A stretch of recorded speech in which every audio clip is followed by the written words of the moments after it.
And I figured that you guys didn't really care too much about which tins we were opening. I thought it'd just be cool to get 2 from each era and then sort of go through the promo cards and stuff. It's not like you guys really care about if I open the Shooting Star Dragon tin or whatever. Maybe you do. Maybe all the comments in this video are going to be like, wow, this isn't the Shooting Star Dragon tin? Why am I even watching?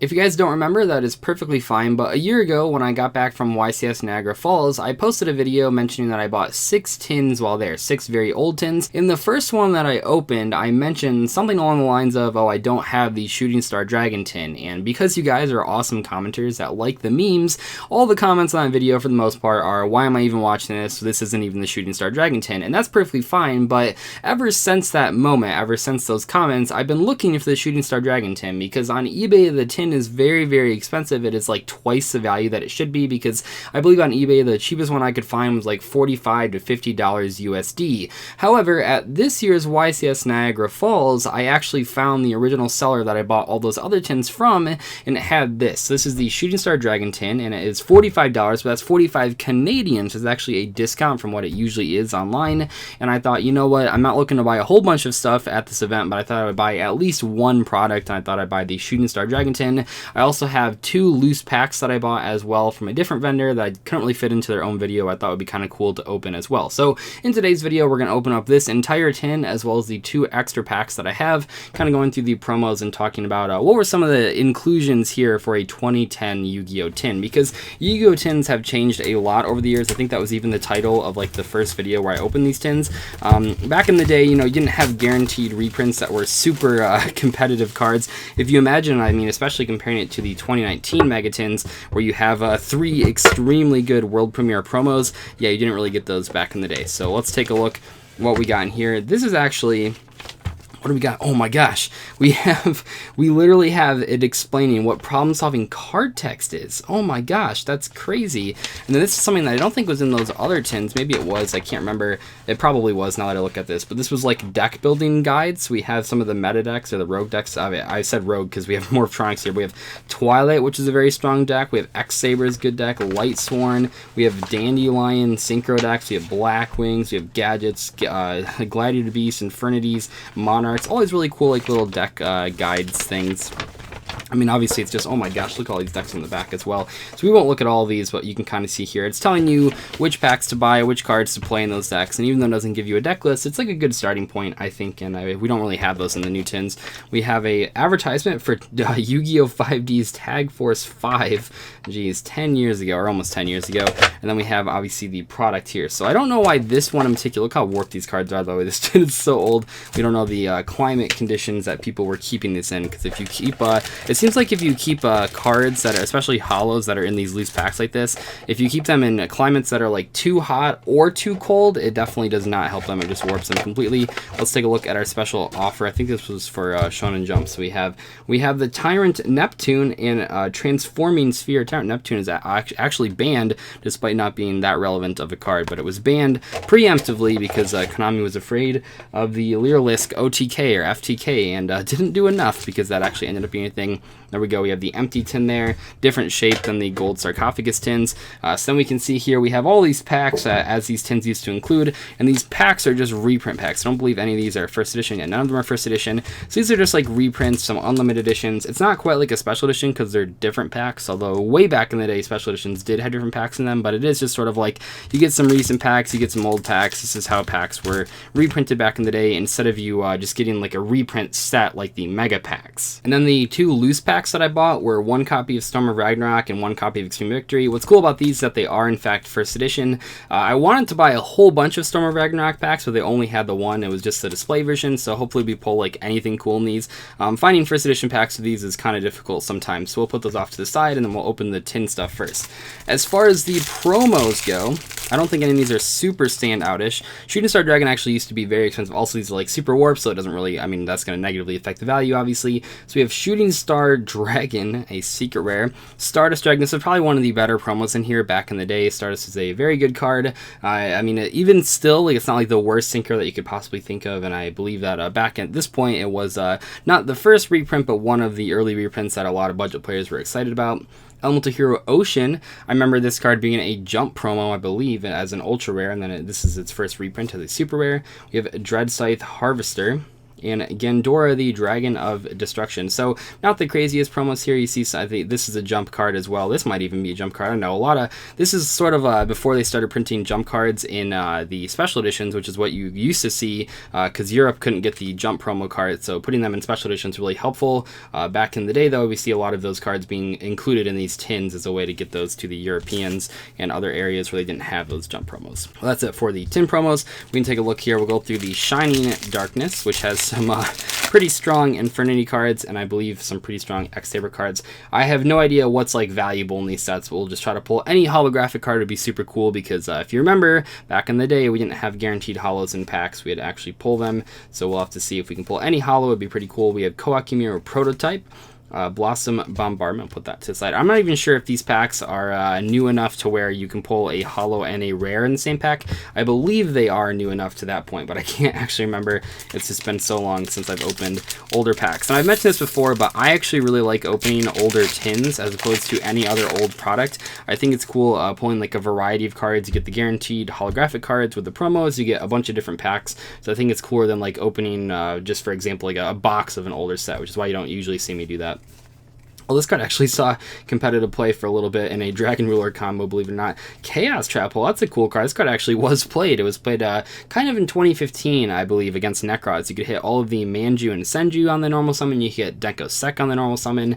Really good against a lot of stuff there. And we have Infernity Inferno. Oh man, I remember my Infernity days playing 3 of that card. It's crazy to think that a card that literally just minus 3'd you was actually competitively viable for a little bit.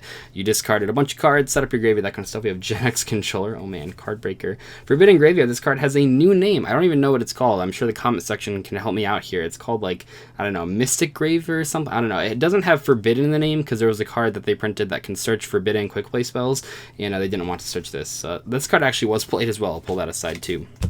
This card was played not even that long ago. It was actually played against Goki a little bit, because that turned off all of the Goki effects. We'll open a Duelist Revolution.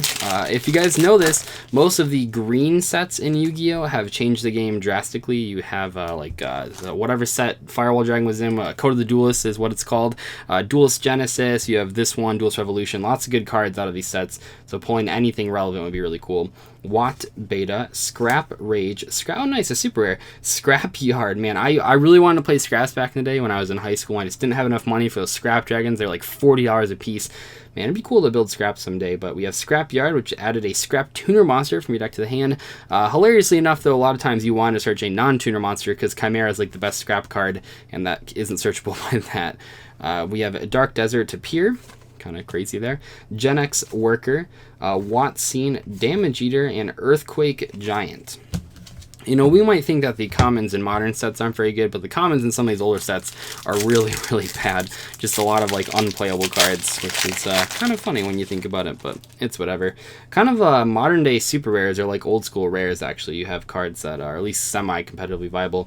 We have Rose Fairy, Fire Ant, a Castor. This actually just got a retrain, like 2 weeks ago or something as an ultra rare. Or wait, no, it's not out yet. This has an upcoming retrain in one of those sets, one of the, like, side sets, legendary duel sets. Spider's Lair, Saber Hole, another super rare, nice. Activate only while you control a face-up X-Saber monster, negate the activation of a monster, negate the summon of a monster, and destroy it. Sort of like a solemn warning there. That's kind of neat. I can't believe it's so hard pulling holographic cards in these old tins. It really is. We have Offering to the Immortals. Oh, if you're trying to get some of that new Earthbound support, Earthbound Immortal support, you can play that in your deck. We have Black Poton, Gravekeeper's Steel, really good card, Widespread Dud, and Supe. And then for the last set here, Stardust Overdrive. Take a look. You know, back before archetypes were printed, a lot of these sets were just kind of not very good now that I think about it. You would have like some really, really expensive cards, and then most of the sets would just be complete trash. Unlike today where like you can get a set that's like an entire new archetype that's very, very powerful. Synchro Barrier, Gemini Booster, Insect Neglect, Bending Destiny, Negaton Core Panel, okay, and Light Impulse, Reptilian Gorgon, that's in Battle Pack 3. Gotta mention Battle Pack 3 in every opening. Iron Core Armor, and Koakimiru Sea Panther. So So that is it for the tin. Honestly, it might not look that crazy, but pulling 2 super rares out of 1 tin would have been pretty insane back in the day. Not that these cards were like super expensive or valuable or anything, but it is just so darn difficult to pull holographic cards in these older packs.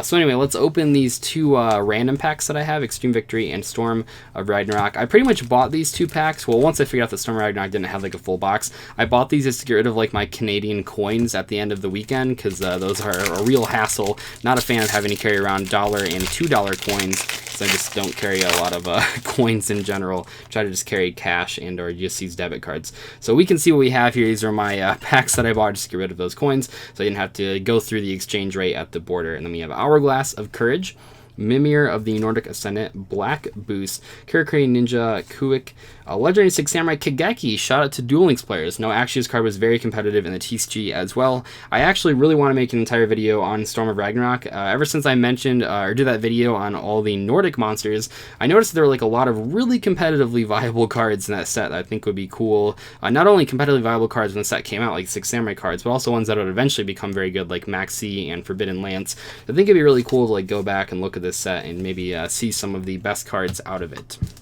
And then we have Extreme Victory, obviously a set with Tour Guide from the Underworld, which is kind of crazy because there weren't Xyz monsters at the time this set was released. So this is the last Synchro set, the end of an era. Another really cool set that I think I've opened a few packs of in the past. We have TGX1-HL, 6-style dual wield. Okay, so another thing, shout out to Duel Links players. This card was horrible in the TCG. It never saw any play, not even experimentation. Obviously a very oppressive card in the Duel Links format, which I eventually sort of got turned on to. I mean, I wasn't like the biggest fan of it at the beginning, and even at the end I wasn't the biggest fan, but right in the middle I thought the card was pretty decent as the mirror matches became less and less popular. But yeah, never saw play in TCG. No one even knows what it does. If you ask like the average TCG player what a dual wield does, like they wouldn't even know anything about it, even if they played back in 2011 with 6 Samurai. It was like the biggest deck. Then we have TG Recipro Dragonfly.